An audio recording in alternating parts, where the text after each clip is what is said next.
Hi Gemini! Welcome po sa ating channel. Ito ay inyong Daily Gabay Tarot Reading for September 7, 2024. Please be reminded kung naka-resonate kayo, comment down. Kung hindi kayo naka-resonate, ibigay niyo po sa iba kasi channel reading po ito. This is for you, Gemini, ngayong September 7, 2024.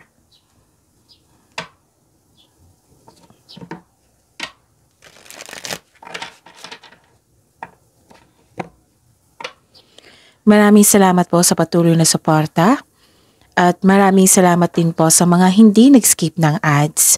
Gamitin ang reading na ito bilang gabay lamang sa mga hindi pa nag-subscribe, subscribe na po kayo at click bell notification para malaman nyo na may bago tayong video. Para sa mga gustong magpa-reading po, may lumabas dyan sa screen nyo ngayon. Panoorin nyo po at sundin ang instruction. Calling the attention sa mga suki ko dito na Gemini, open na po inyong Monte Gabay Tarot reading for September 2024. May 6 months from now reading tayo at love life reading po, so message me Gemini for schedule. Maraming salamat po.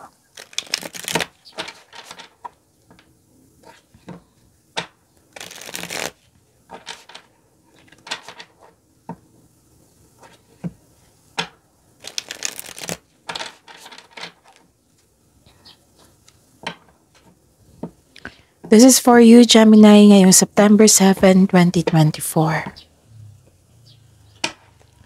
Spirits Guide, mga ganap po para kay Gemini. Ngayong September 7, 2024, I need 3 cards po.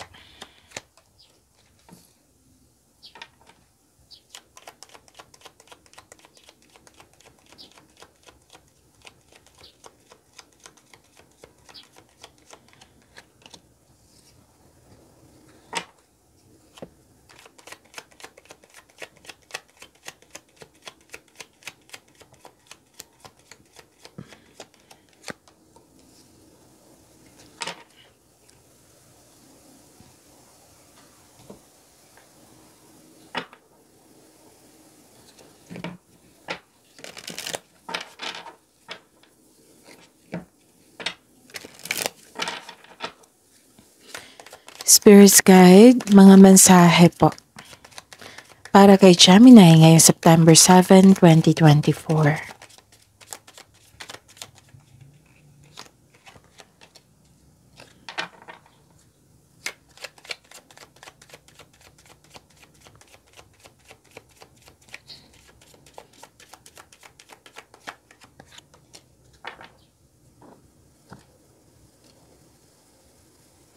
Okay, Gemini, ngayong September 7, 2024, may nakita ko ditong movement. Sinimulan mo na binigyan mo ng aksyon yung matagal mo ng plano, desisyon. May nagsabi din sa akin ngayon like, maaga ako magbigay ng aksyon nito para maaga din matapos. Ganun. May nagsabi sa akin ngayon. Tapos, some of you may biyahe ngayon. May dumating mula malayong lugar, pwedeng ganun. Pwede kayong umuwi para magbakasyon, lumabas para magkaroon ng adventure, lumabas para magkaroon ng new journey. Pwedeng literal ito na movement talaga na nagbiyahe kayo. Nagkaroon ng relocation, transformation, transition. Yes, pwede din nag-decide kayo ngayon na babiyahe ako sa ganitong araw, ganun. And, okay, another movement pa rin to kasi malalim ang iniisip mo ngayon, lalo na't gabi. Regarding to sa ambisyon mo sa buhay, inaayos mo, nag-update ka kung saan ka na sa goal mo sa buhay, ganun. Yes, nagkaroon ng time for reflection. At higit sa lahat, malakas ang inyong intuition. Yes, malakas ang inyong intuition ngayon, Gemini. At may nalaman kayong taong hindi totoo sa inyo. Kasi malakas ang inyong intuition. Which is, dalawang card na kasi nagsabi dito na may taong nag-o-observe sa'yo. Okay? May nag-o-observe sa'yo na maaring may gusto siyang kunin. Kasi ano bakit kaya busy ngayon si Gemini? Paano kaya na-achieve niya ito? Ganon. Nag-spy siya, nag-observe siya. Pero ang hindi ko lang nagustuhan is may masama siyang intention, like kunin niya yung ideas mo, kunin niya yung na-achieve mo, yung hihilahin kanya pababa. Okay. So, mag-ingat kayo sa kanya. Malalaman mo ito kasi malakas yung intuition nyo, lalo na sa ugali niya. O yung, anong tawag nito? Yung gusto niya, yung kung ano yung meron ka, gusto din niya. Ang masama lang is, gusto niya, siya lang. Kunin niya sa'yo, ganun. So, mahilig din siya magmanipula, mag-react, magmanipula, yan. Mga sobrang defensive. Malalaman mo ito kasi malakas yung intuition mo. And sabi ng card dito, hindi na kailangan magalit po. Okay, hindi na kailangan magalit. Siguro disappointment meron. That is very normal. Baka may expectation kang maganda sa taong ito. Pero move forward pa rin. Huwag kayong papayag na siya yung dahilan na mapanghinaan kayo, na hindi matuloy yung mga gusto mo, ganon. So that is a challenge for you. Kung this is choices, your choices, kung choice mo bang tatanggapin mo yung energy niya, which is not good. Oo, kasi hindi maganda ang intention niya eh. So hindi maganda ang energy niya. Kung tatanggapin mo ba yung mga ginawa niya or gagawin niya, or hindi, ganon.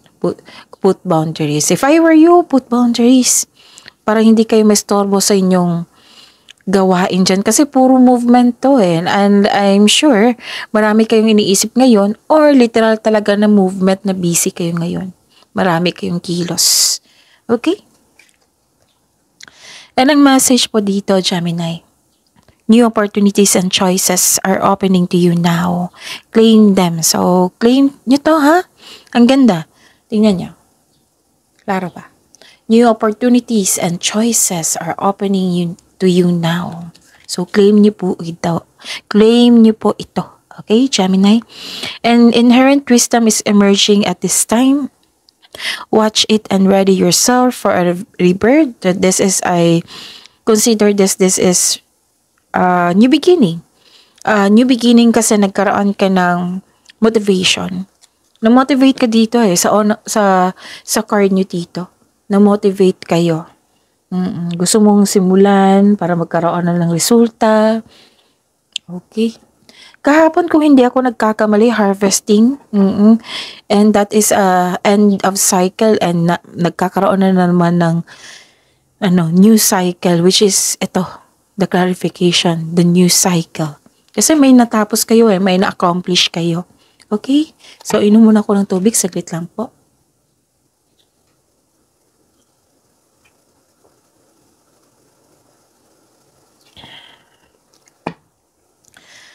Spirit Guide, ano po yung energy ni Gemini ngayong September 7, 2024?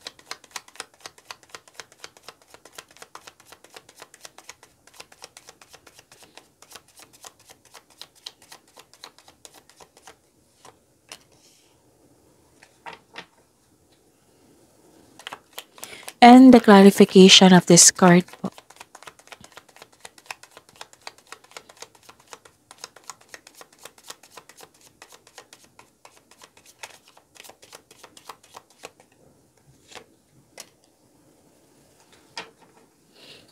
Okay. This is a daily reminder po kasi may mga new subscriber din tayo and dapat nang malaman nila, okay? And ma-remind din kayo. Kung para hindi kayo malito, para hindi kayo maguluhan, panoorin niyo po yung last 4 days kabay tarot reading niyo po. Like for example, napanood niyo ito ngayong September 7, 2024. Panoorin niyo po yung September 6, 5, 4, 3. Basta sunod-sunod po yung date kung kailan niyo ito napanood. Okay?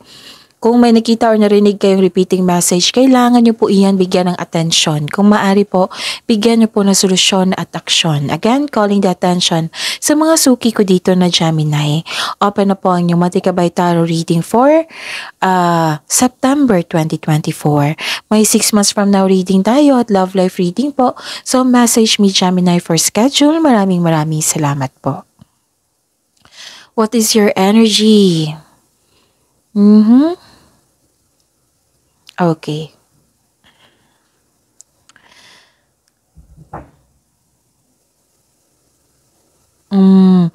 Medyo malungkot ka ngayon. Nakikita ko dito, na parang nakaramdam ka ng kakulangan. Pwedeng napagasta kayo, na kasi kailangan. Oo. Parang stress kayo dito or may nagkasakit. So, ingatan ang kalusugan. Tapos, parang may loss of opportunity, ganon.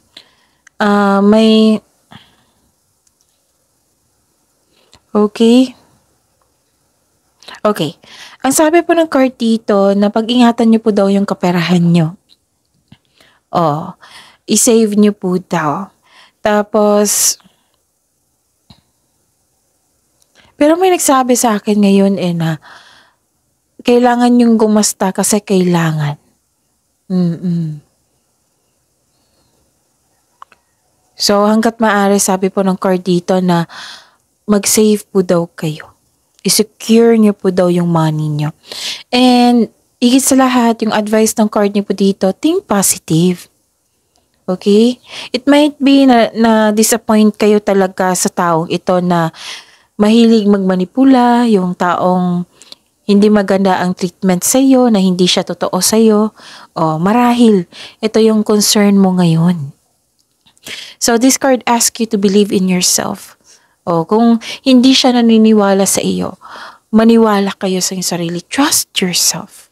Think positive. Kasi alam nyo naman kung negative yung gagawin natin, yung magkakaroon tayo ng negativity, 'di ba? Hindi maganda yan sa energy natin. Iba yung mahahatak natin. So, alam kung hindi nyo gusto yan, so positive affirmation pa rin, okay?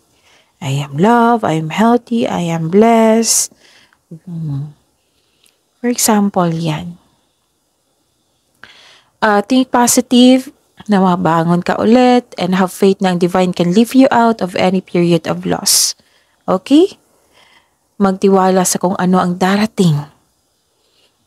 Kasi may pagbabago, which is new beginning and new beginning. Kasi may movement, and that is a consideration na may pagbabagong ganap. Baka nanibago kayo. Lumabas ito kahapon nananibago kayo. Kaya nga, ang sabi ko sa inyo, Gemini, di ba, lagi na gamitin nyo yung strength nyo. Ang strength nyo is adaptation kasi nga, meron kayo niyan kasi observer kayo at matalino. Kaya yan, laban lang po. Okay? Focus kayo sa mind healing instead of suffering. Kasi hindi mo deserve mag-suffer. Choices ito choices po ito, Gemini. So, ipiliin mong magkaroon ng healing. Okay? Kasi ito yung nakakabuti sa iyo. And alam naman natin na hindi nakakabuti yung suffering na yan na nalungkot ka kasi hindi mo matanggap, kasi may pagbabago, ganon. So you have to process this kind of emotion. Okay? Ano pa?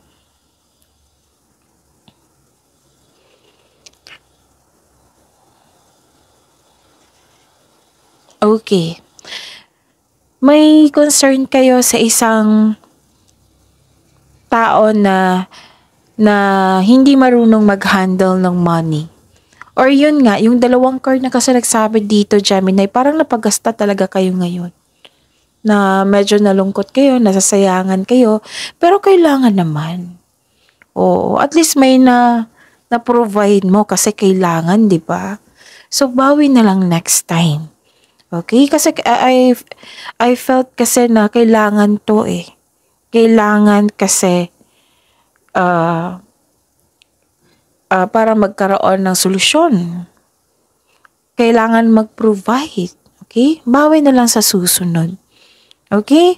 Pwede din itong problema talaga sa dalawang card na kasi nagsabi ha, na may concern kayo sa isang tao na hindi marunong mag-handle ng money. Huwag niyong pahirapan yung sarili niyo. Gemini.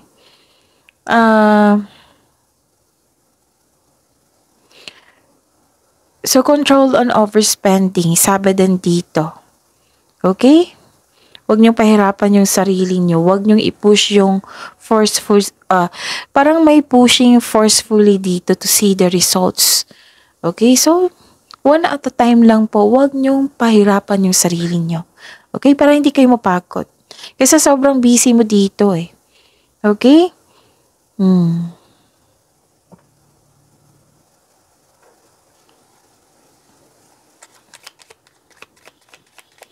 Spirits Guide, Career and Money po, Gemini. Para kay Gemini. Ngayong September 7, 2024. And the clarification po.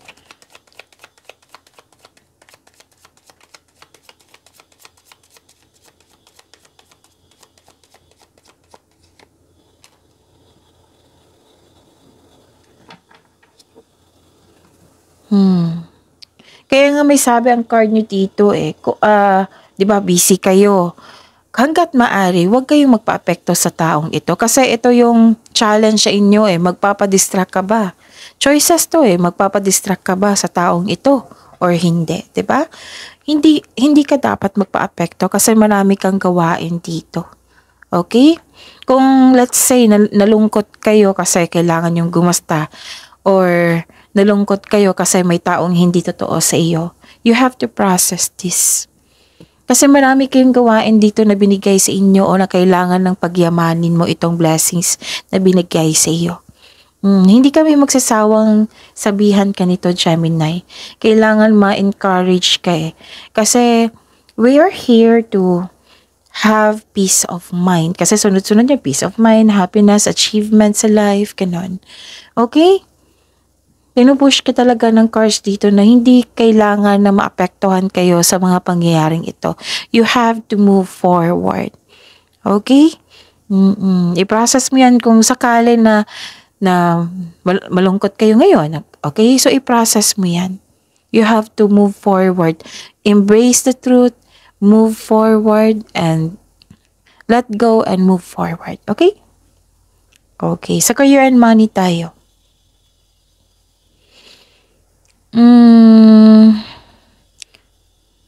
Lumabas din dito eh, na may pagbabago, right? Pagbabago at papabago. Pero, hindi nyo matanggap yung pagbabago.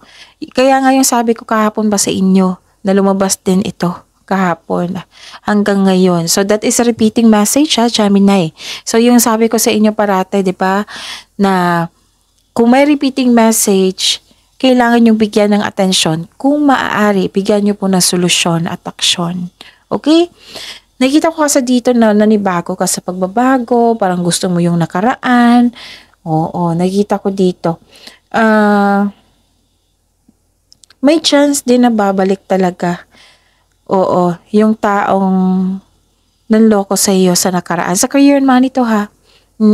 At maghihingi siya na sorry kahapon pa to kung hindi talaga ako nagkakamali.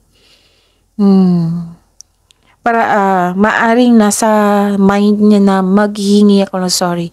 Hihingi talaga ako ng sorry kay Gemini. So, andito pa rin yung pag-iingat sa pagpili ng desisyon, pagpaplano rin.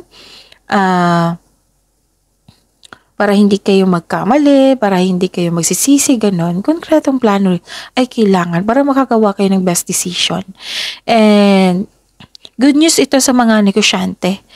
Oo. Kung sa business kasi ito, makabangon kayo ulit from bankruptcy or loss of opportunity, makakabangon kayo ulit. Lahat kayo, makakabangon kayo ulit. Okay? And nakikita ko rin dito na naging honest kayo sa inyong sarili at nanindigan kayo sa inyong desisyon. Oh, this is good. Itong nanindigan kayo, right? At nakatuon sa iyong layunin. Focus kayo sa inyong layunin o proyekto. Kasi movement pa rin tayo. Mabilisang movement to, ha? Binigyan mo talaga ng action. And nakita ko rin dito, binigyan mo ng solusyon. Actually, ito yung magdadala ng pagbabago sa inyong trabaho. Itong disiplina mo, itong pagkakaroon ng desisyon. Magbabago talaga yung trabaho mo. Ma-adapt mo yung mga magbabago, ganon.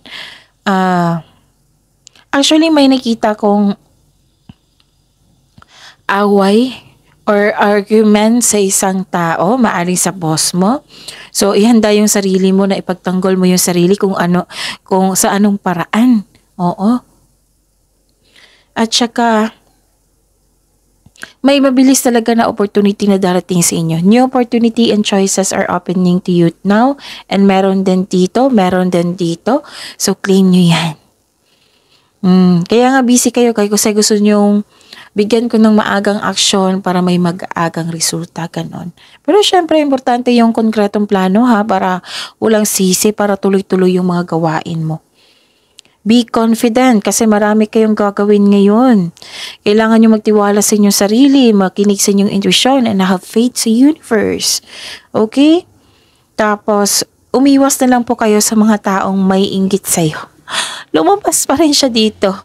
May inggit siya sa iyo. Okay? Habaan ng pasensya.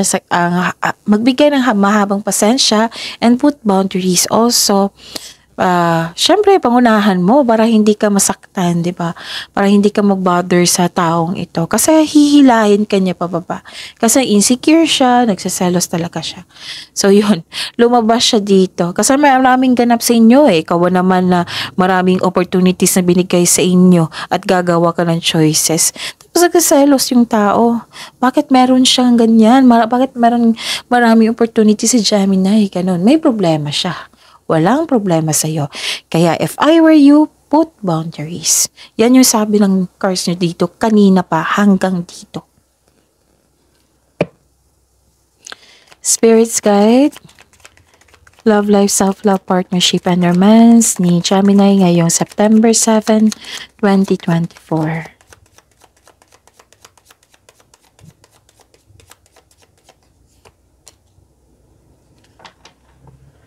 And the clarification of this card po. Maraming salamat po sa patuloy na tiwala at suporta sa ating channel. At maraming salamat din po sa mga hindi nag-skip ng ads. May lumabas dyan sa screen nyo ngayon. Panoorin nyo po. Kung gusto nyo po iyan, then follow instruction. This is Love Life, Self-Love, Partnership, and Romance.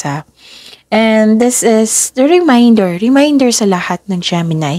Kung may problema po sa love life, yung sabi ko sa inyo parate, dito lang sa love life. Huwag niyong dalhin sa career and money. Kung may problema sa career and money, huwag niyong dalhin sa love life.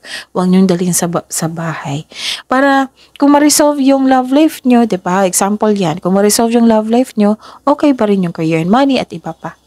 Okay? Para hindi kayo mahirapan. Okay? Nakikita ko dito na may sama ka ng loob sa isang tao. Disappointed ka sa kanya. And may naisip ka talaga sa nakaraan. Okay? Tapos, gusto mo magkaroon ng pag-level up. Pero ang sabi po ng card dito, para solusyon ang sinabi ng card dito. Acceptance and move forward. Kanina pa to eh. Paulit-ulit na lang sinasabi ng card dito. So, you have to. Sana, kung okay sa'yo. Surrender, embrace the truth, surrender, let it go, and move forward. Make it change para may pagbabago talaga. Lahat naman ng pagsubok ay may naiwang aral. And nakita ko naman dito nag-move forward kayo. Oo. Parang ang sabi dito na, hindi siya parang nagsabi dito. Bakit ganun? Yung sabi kasi dito na you are walking away and moving on. You are walking away from the toxic person, toxic traits, yung hindi na nakatulong sa inyong growth and expansion. Pwede din ito sa partner, sa kaibigan, sa family mo ba, or group of people. Nag-decide ka. to heal yourself para magkaroon din ng healing. Okay? So, that's it. See you tomorrow, Gemini. Positivity, positive affirmation, kailangan yan. And claim this new opportunities, this new beginning sa inyo, itong new choices na kailangan nyong i-claim. And be inspired kasi marami kayong trabaho ngayon. Okay? So, that's it. See you tomorrow. Gemini, please like, subscribe, and click the button for notification para updated po kayo sa daily tarot reading natin. Maraming salamat po.